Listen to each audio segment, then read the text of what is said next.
Samantala, alamin naman natin ang magiging lagay ng panahon, lalo na at nalalapit na ang Semana Santa. Makakausap natin mula sa linya ng telepono si weather forecaster Chanel Dominguez. Magandang gabi po, si Sheila Salaysay po ito ng Balitang Pambansa.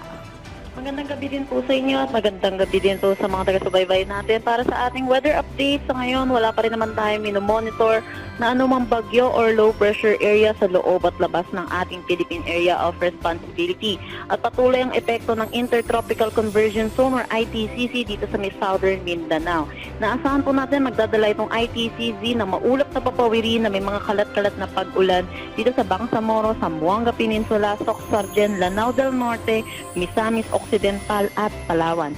Inaasahan naman natin dito sa Metro Manila and the rest of our country ang bahagya hanggang sa maulap na papawirin, pero asahan din po natin magiging mainit at malinsangan ang ating tanghali hanggang hapon na may mga tsansa po ng mga localized thunderstorm pagdating sa hapon at sa gabi, dulot po ito ng easterlies. Sa ngayon, wala pa rin naman tayo nakataas na anumang gale warning sa anumang seaboard ng ating bansa.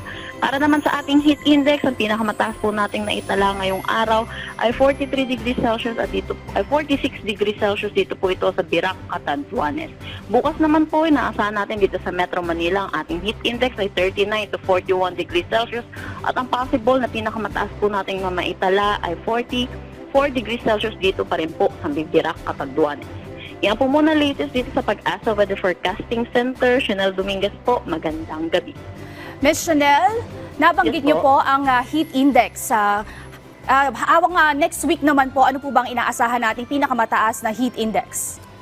Yung next week po natin, hindi pa rin po natin sure yung exact number po na possible na heat index natin. Pero inaasahan po natin kung magpapatuloy po itong easterlies, yung mainit at malinsangan na hangin na nanggagaling sa dagat Pasipiko, naasahan po natin mataas na heat index po ang aasahan natin para sa ating Holy Week. Ano naman po ang mga maipapayo nyo sa mga lalabas this week at sa mga susunod pang linggo, lalo na sa Semana Santa? Ayun po, magsuot po tayo ng mga light-colored na shirts and then iwasan na rin din po magbilad sa araw, lalo na po pag sa tanghali hanggang hapon at uminom po na maraming tubig. Maraming salamat po, Ms. Chanel Dominguez.